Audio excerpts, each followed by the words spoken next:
Bonjour Myriam Maxo, merci de nous recevoir. Alors, pouvez-vous nous parler un peu de vous en fait? Qui est la talentueuse Myriam Maxo? Ben, la talentueuse Myriam Maxo, comme je vous l'ai dit, c'est un bien grand mot. Hein. Pour moi, je pense que je suis juste une artiste comme d'autres qui essaye de partager son travail et son art. Et je pense que le talent, s'il y a talent, et c'est la fusion de collaboration et pas que tout le temps d'une seule personne, parce qu'on ne travaille pas réellement tout seul.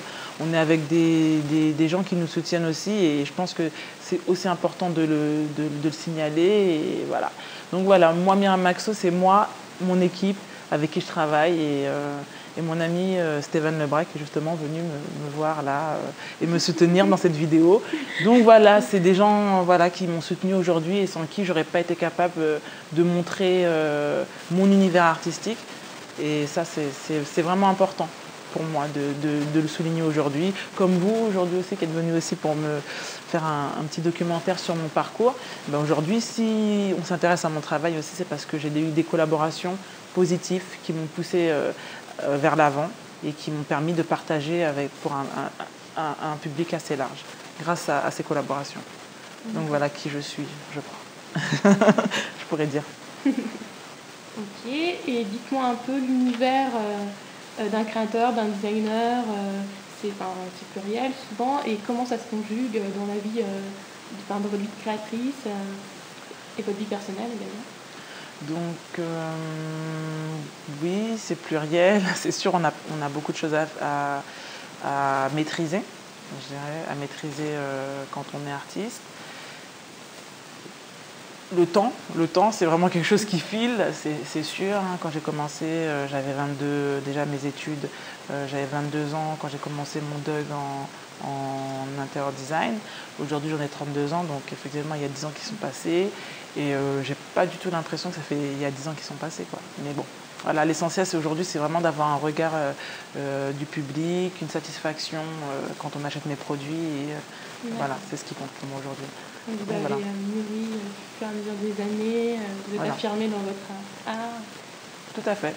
Et tous les jours, j'ai la chance de pouvoir avoir un regard sur moi et m'en servir pour nourrir encore mes créations. Voilà. Alors, vous dites qu'à travers votre travail, vous souhaitez réunir et fusionner les cultures. Et donc, en fait, vous êtes une sorte d'ambassadrice de la diversité. C'est tout ça. Ambassadrice, non, en fait, je réponds juste à une demande qui aujourd'hui qui a évolué, qui est complètement en mutation et qu'on observe dans le monde, c'est le transfert d'un mode de vie extérieur, vestimentaire, qui s'implante dans un espace intérieur. Et aujourd'hui, voilà, c'est la nouvelle façon de consommer et je réponds à ce besoin d'avoir des pièces uniques, limitées, du sur-mesure. Et je crois que c'est vraiment ça, le luxe aujourd'hui dans la conception d'espace, c'est d'apporter ce genre de service sur mesure. Vous avez fait le choix d'utiliser le wax dans un certain nombre de votre production. Oui. Alors, d'où vous est venue cette idée, en fait, et comment s'est-elle imposée à vous? Alors, c'est venu naturellement, déjà, enfin, naturellement, oui, quelque part, c'est vraiment venu naturellement, mais de le travailler, d'arriver à travailler, là, ça demande beaucoup plus de réflexion. Donc, il y a des choses qui sont quand même naturelles, mais après, il y a une réflexion. Qu'est-ce que je cherche à apporter avec ce tissu? Et voilà. Et moi, j'avais... C'est très coloré, voilà. C'est pas anodin. Voilà, c'est pas anodin, c'est coloré. Et pour moi, c'est un objet qui m'a beaucoup, beaucoup fait vibrer dans le sens où, voilà, ça me rappelle beaucoup l'époque 60s, 70s avec les motifs. Et c'est vraiment une époque qui me correspond. Et c'est ce qui a fait que j'ai utilisé ce matériau, le wax. Parce que pour moi, c'est quelque chose qui représente vraiment cette époque. Non, décalé. Voilà, décalé, vachement décalé. Ça, mais en même temps, c'est quelque chose de... ça fait un peu neuf. Voilà, un côté un peu frais, d'humour, de fantaisie, de graphisme. Il y a la rue aussi, comme on dit, le côté urbain, qui ressort beaucoup aussi dans mon travail.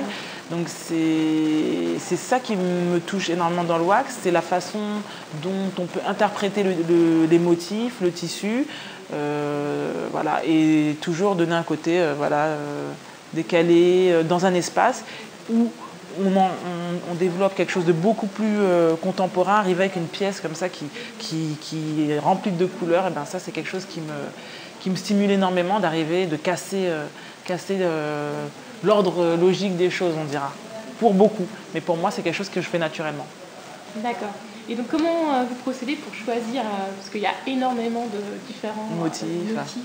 Alors là c'est le coup de cœur, hein. Ça c'est la chance du Et créateur. vous allez où alors? Où est-ce que vous fournissez Alors beaucoup sur Paris, parce que moi je suis à Paris. Après j'ai eu la chance de faire une exposition à New York, donc à New York j'ai acheté du tissu. Voilà. Partout, partout. Voilà, donc c'était la 128e, donc c'est un petit quartier sénégalais à New York, et j'avais eu l'occasion de faire une exposition sur Times Square, et on a pu voir mon travail là-bas. Donc voilà, c'est vraiment selon mes voyages, les gens que j'ai rencontrés, voilà. Pour ramener des fois des souvenirs. Voilà, c'est des souvenirs, et je travaille avec les matériaux. J'ai du wax du Kenya, vraiment j'ai un petit peu de partout. Et beaucoup de cadeaux, beaucoup de wax. Ça, c'est une chance aussi que j'ai. Donc voilà. D'accord.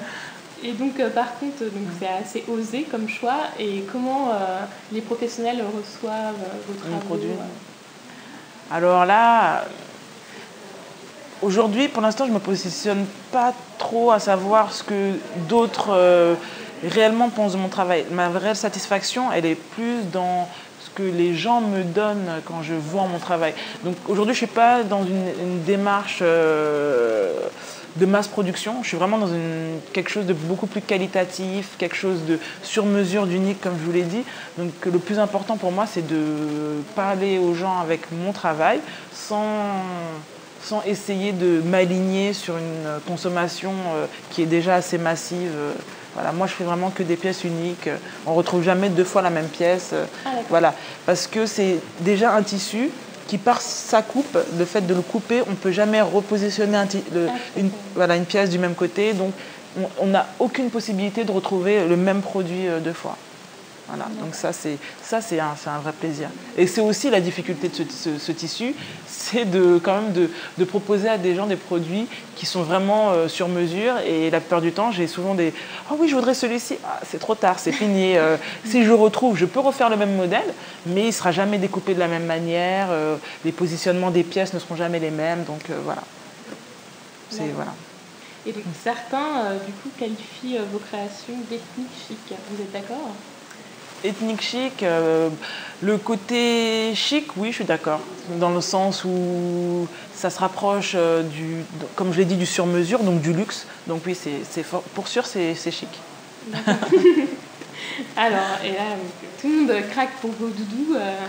Moi, la première, je dois l'avouer. Voilà, elle est là. D'où vous est venue cette idée, en fait Du doudou, le doudou, c'est une relation avec mon enfance. Ça, c'est indéniable. Mais plus le temps passe, plus je me rends compte que c'est mon enfance qui est là à côté de moi, et des valeurs. Ouais, c'est la force du créateur, c'est de ne pas se mentir à lui-même et d'accepter quand une création s'impose, parce que ça s'impose à moi, cette création. Parce que je ne peux pas mentir, réaliser un doudou quand on a réalisé des études d'architecture d'intérieur, ça ne paraît pas logique d'entrée. C'est vraiment personnel. Voilà, c'était quelque chose de personnel et un défi. Et quand j'ai commencé à réaliser mes doudous en toute petite taille, enfin de 50 cm de haut quand même, tout le monde me disait « mais c'est trop grand, mais c'est pas possible ». Du coup, j'ai dit « mais tout est possible. Donc là, c'est grand pour vous, ben là, je vais les créer en plus grand ». Et du coup, j'ai décidé d'en réaliser des plus grands, et voilà, en sur-mesure pour des espaces. Mais c'était juste une expérience. Voilà, c'était une expérience. Et je pense que la vie est une expérience dans le sens où on peut être amené à perdre son doudou, l'homme de sa vie et ce genre de choses-là. Donc on connaît, voilà, tout à fait, on connaît les petites peines de cœur. Et le doudou, c'est le mot qui est utilisé dans la culture caribéenne pour parler de son amoureux. Et quand j'ai créé cet ours en peluche, c'était réellement un appel à quelqu'un de fidèle. Quelqu'un qui serait toujours avec moi, qui serait fidèle, et le doudou est né. Et aujourd'hui, tout le monde a envie d'avoir son doudou. Et voilà. Et je pense que les gens retrouvent énormément d'humanité dans mon travail grâce à cet objet. Et beaucoup d'émotions. Voilà, d'émotions, de sensibilité, un retour à l'enfance, se rendre compte qu'on est tous des enfants. Alors voilà, ça paraît tellement logique comme ça quand c'est dit, mais le vrai transfert, ça se fait... Il fallait quand même aussi matérialiser tout ça. Enfin, c'est pour ça le doudou, et ça, c'était le plus dur. Une très bonne idée, quoi. Voilà, mais c'était le plus dur de matérialiser tout ça parce que à réaliser... Alors moi, mon papa, il a toujours pas compris. Hein, ça fait déjà 2 ans que je travaille avec ce doudou. Mon papa, il a toujours pas compris pourquoi il n'y a pas de yeux, il n'y a pas de bouche.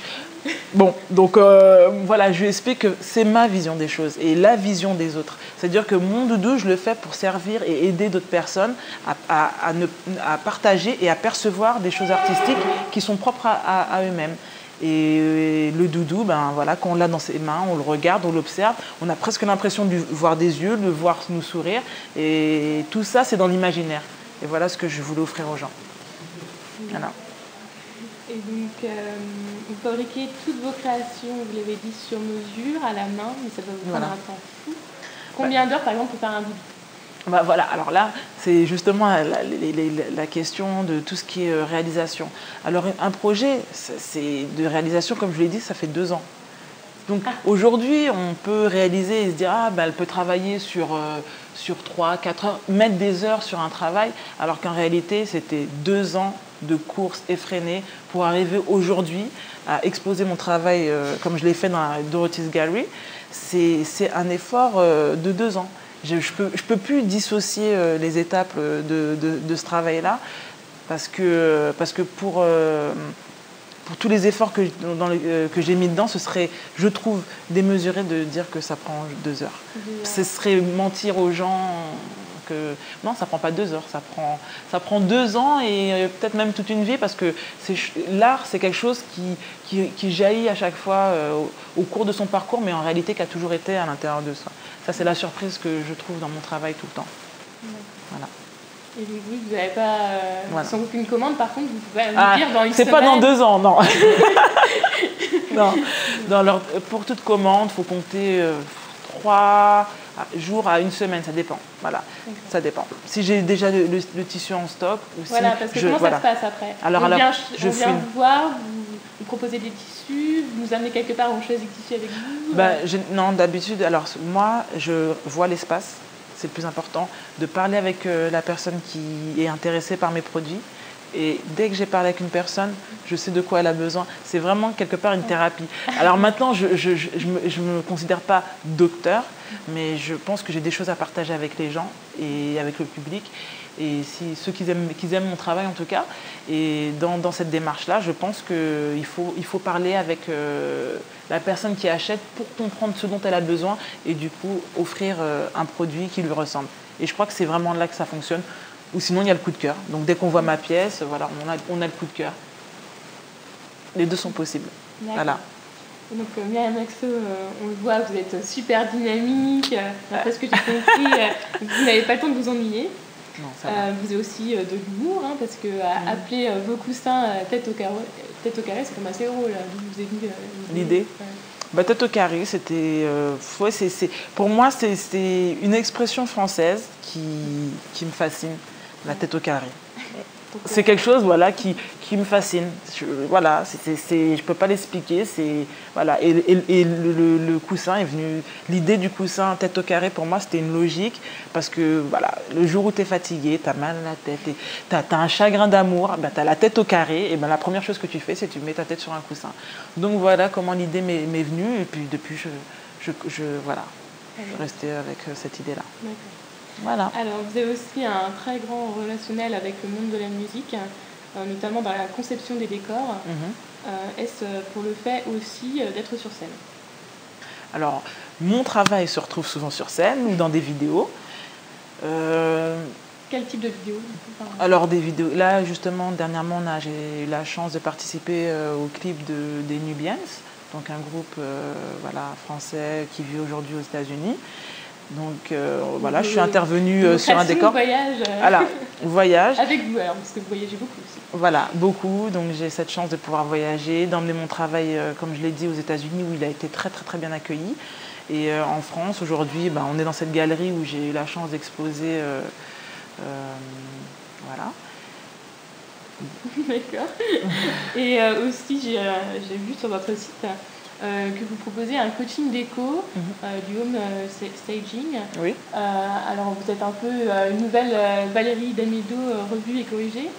Nouvelle Valérie Damido, je dirais que Valérie Damido a toujours sa place et puis qu'il y a de la place pour d'autres et je pense que si on me donne ma chance, en tout cas au niveau de la télé, parce que c'est un univers que j'adore, hein, je ne vais pas mentir, ça fait plus de 10 ans que je papillonne autour de l'univers de la télévision, avec plaisir je réaliserai une émission dédiée sur la décoration ou pour des artistes comme moi qui ont une touche d'originalité qui mélange l'art avec l'intérieur. Voilà.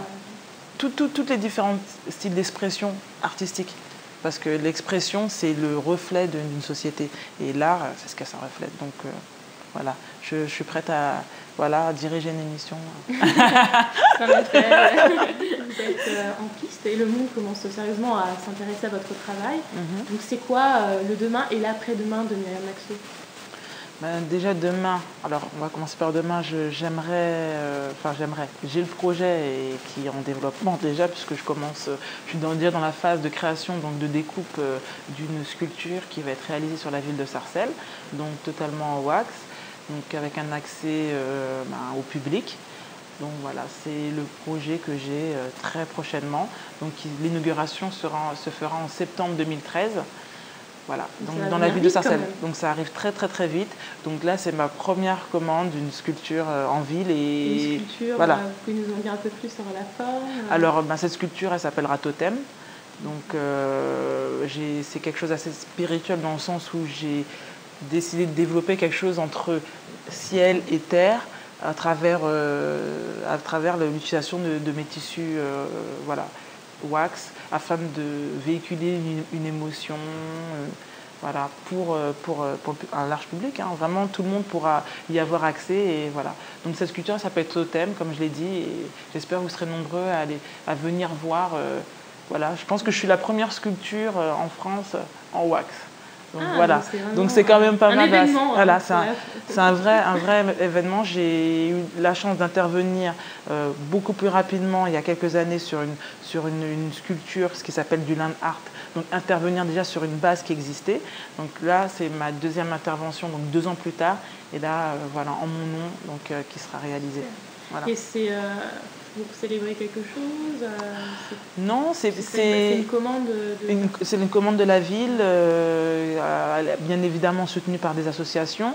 Et le but premier, c'est de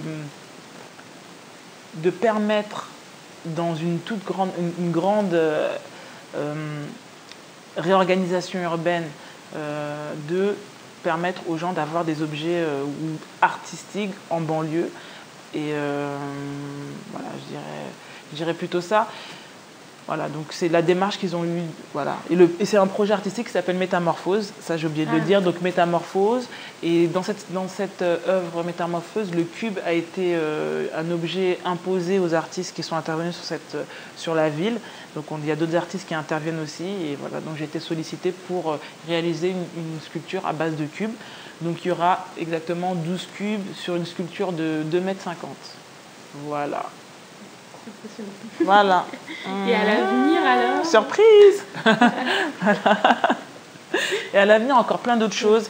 Et sincèrement, il y a des pays qui m'intéressent énormément parce que je suis quelqu'un, comme j'ai dit, j'ai voyagé, j'ai l'Afrique, l'Asie, la Norvège, la Suède, et c'est des pays qui m'attendent encore avec beaucoup d'impatience.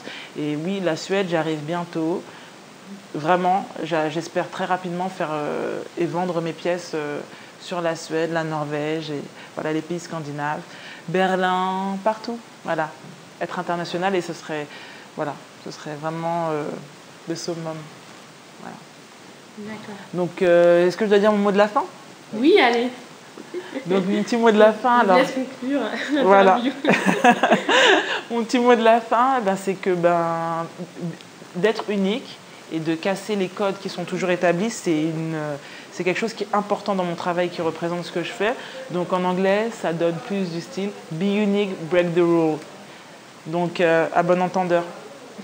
Voilà. Merci à vous, merci. Merci beaucoup sincèrement pour votre temps, c'est énorme.